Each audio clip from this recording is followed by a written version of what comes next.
City as a representative of the American people to address the people of the world. As millions of our citizens continue to suffer the effects of the devastating hurricanes that have struck our country, I want to begin by expressing my appreciation to every leader in this room who has offered assistance and aid. The American people are strong and resilient, and they will emerge from these hardships more determined than ever before. Fortunately, the United States has done very well since Election Day last November 8th. The stock market is at an all-time high, a record. Unemployment is at its lowest level in 16 years, and because of our regulatory and other reforms, we have more people working in the United States today than ever before. Companies are moving back, creating job growth the likes of which our country has not seen in a very long time. And it has just been announced that we will be spending almost $700 billion on our military and defense. Our military will soon be the strongest it has ever been. For more than 70 years, in times of war and peace, the leaders of nations, movements, and religions have stood before this assembly. Like them, I intend to address some of the very serious threats before us today, but also the enormous potential waiting to be unleashed. We live in a time of extraordinary opportunity. Breakthroughs in science, technology, and medicine are curing illnesses and solving problems that prior generations thought impossible to solve. But each day also brings news of growing dangers that threaten everything we cherish and value. Terrorists and extremists have gathered strength and spread to every region of the planet. Rogue regimes represented in this body not only support terrorists, but threaten other nations and their own people with the most destructive weapons known to humanity. Authority and authoritarian powers seek to collapse the values, the systems, and alliances that prevented conflict and tilted the world toward freedom since World War II. International criminal networks traffic drugs, weapons, people, forced dislocation and mass migration, threaten our borders, and new forms of aggression exploit technology to menace our citizens. To put it simply, we meet at a time of both immense promise and great peril. It is entirely up to us whether we lift the world to new heights or let it fall into a valley of disrepair. We have it in our power, should we so choose, to lift millions from poverty, to help our citizens realize their dreams, and to ensure that new generations of children are raised free from violence, hatred, and fear. This institution was founded in the aftermath of 2 world wars to help shape this better future. It was based on the vision that diverse nations could cooperate to protect their sovereignty, preserve their security, and promote their prosperity. It was in the same period, exactly 70 years ago, that the United States developed the Marshall Plan to help restore Europe. Those 3 beautiful pillars, they're pillars of peace, sovereignty, security, and prosperity. The Marshall Plan was built on the noble idea that the whole world is safer when nations are strong, independent, and free. As President Truman said in his message to Congress at that time, our support of European recovery is in full accord with our support of the United Nations. The success of the United Nations depends upon the independent strength of its members. To overcome the perils of the present and to achieve the promise of the future, we must begin with the wisdom of the past. Our success depends on a coalition of strong and independent nations that embrace their sovereignty to promote security, prosperity, and peace for themselves and for the world.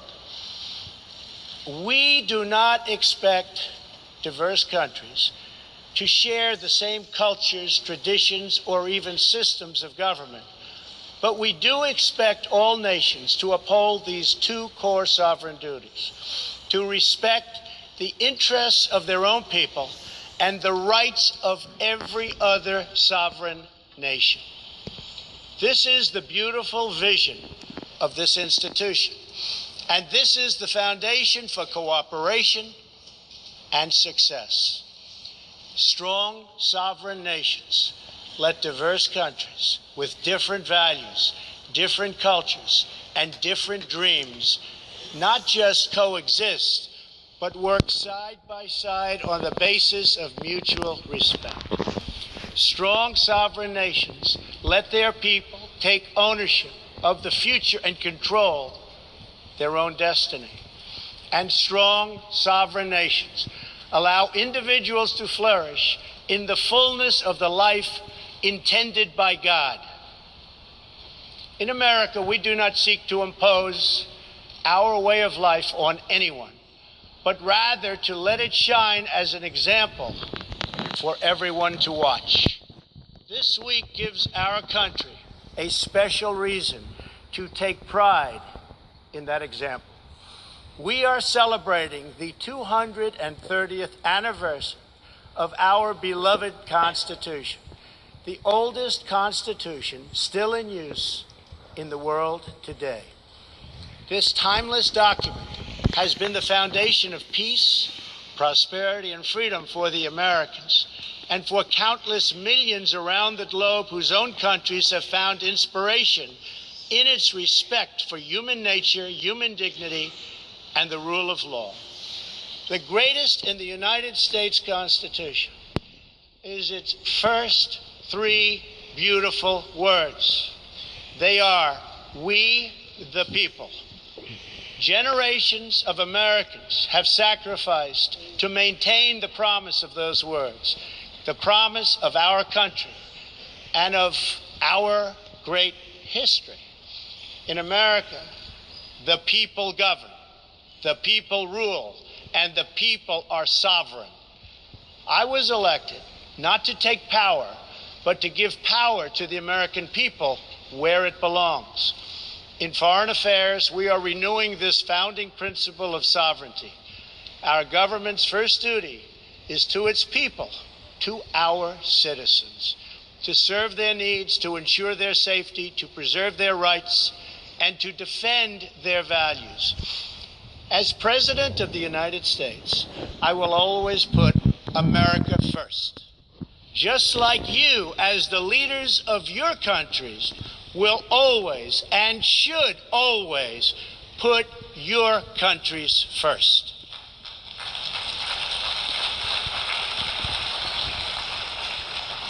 All responsible leaders have an obligation to serve their own citizens, and the nation-state remains the best vehicle for elevating the human condition.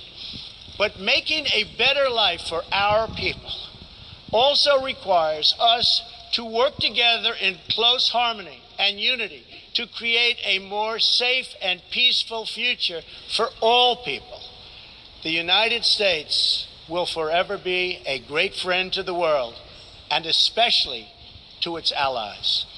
But we can no longer be taken advantage of or enter into a one-sided deal where the United States gets nothing in return.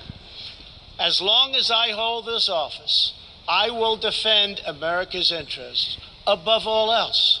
But in fulfilling our obligations to our own nations, we also realize that it's in everyone's interest to seek a future where all nations can be sovereign, prosperous, and secure. America does more than speak for the values expressed in the United Nations Charter. Our citizens have paid the ultimate price to defend our freedom and the freedom of many nations represented in this great hall. America's devotion is measured on the battlefields where our young men and women have fought and sacrificed alongside of our allies. From the beaches of Europe to the deserts of the Middle East to the jungles of Asia. It is an eternal credit to the American character that even after we and our allies emerged victorious from the bloodiest war in history, we did not seek territorial expansion or attempt to oppose and impose our way of life on others. Instead, we helped build institutions such as this one to defend the sovereignty, security, and prosperity for all. For the diverse nations of the world, this is our hope. We want harmony and friendship, not conflict and strife. We are guided by outcomes, not ideology. We have a policy of principled realism rooted in shared goals, interests, and values. That realism forces us to confront a question facing every leader and nation in this room. It is a question we cannot escape or avoid. We will slide down the path of complacency, numb to the challenges, threats, and even wars that we face. Or do we have enough strength and pride to confront those dangers today so that our citizens can enjoy peace and prosperity tomorrow? If we desire to lift up our citizens, if we aspire to the approval of history, then we must fulfill our sovereign duties to the people we faithfully represent. We must protect our nations, their interests, and their futures. We must reject threats to sovereignty from the Ukraine to the South China Sea. We must uphold respect for law, respect for borders, and respect for culture, and the peaceful engagement these allow. And just as the founders of this body intended, we must work together and confront together those who threaten us with chaos, turmoil, and terror. The scourge of our planet today is a small group of rogue regimes that violate every principle on which the United Nations is based. They respect neither their own citizens nor the sovereign rights of their countries. If the righteous many do not confront the wicked few, then evil will triumph. When decent people and nations become bystanders to history, the forces of destruction only gather power and strength. No one has shown more contempt for other nations and for the well-being of their own people than the depraved regime in North Korea. It is responsible for the starvation deaths of millions of North Koreans and for the imprisonment, torture, killing, and oppression of countless more. We were all witness to the regime's deadly abuse when an innocent American college student, Otto Warmbier, was returned to America only to die a few days later. We saw it in the assassination of the dictator's brother using banned nerve agents in an international airport. We know it kidnapped a sweet 13-year-old Japanese girl from a beach in her own country to enslave her as a language tutor for North Korea's spies. If this is not twisted enough, now North Korea's reckless pursuit of nuclear weapons and ballistic missiles threatens the entire world with unthinkable loss of human life.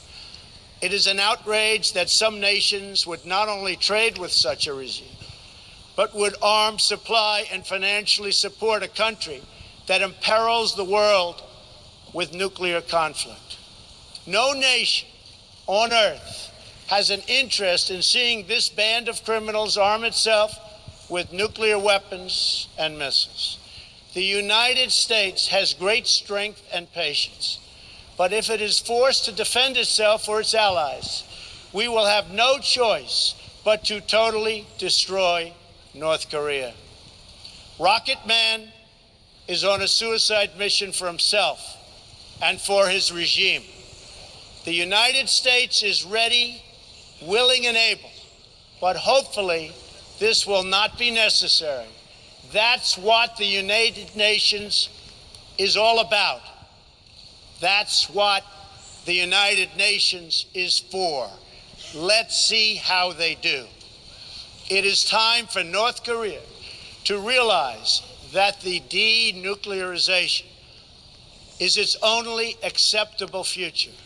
The United Nations Security Council recently held 2 unanimous 15-0 votes adopting hard-hitting resolutions against North Korea, and I want to thank China and Russia for joining the vote to impose sanctions, along with all of the other members of the Security Council. Thank you to all involved, but we must do much more. It is time for all nations to work together to isolate the Kim regime until it ceases its hostile behavior. We face this decision not only in North Korea. It is far past time for the nations of the world to confront another reckless regime, one that speaks openly of mass murder, vowing death to America, destruction to Israel, and ruin for many leaders and nations in this room. The Iranian government masks a corrupt dictatorship behind the false guise of a democracy. It has turned a wealthy country with a rich history and culture into an economically depleted rogue state whose chief exports are violence, bloodshed, and chaos. The longest suffering victims of Iran's leaders are, in fact, its own people.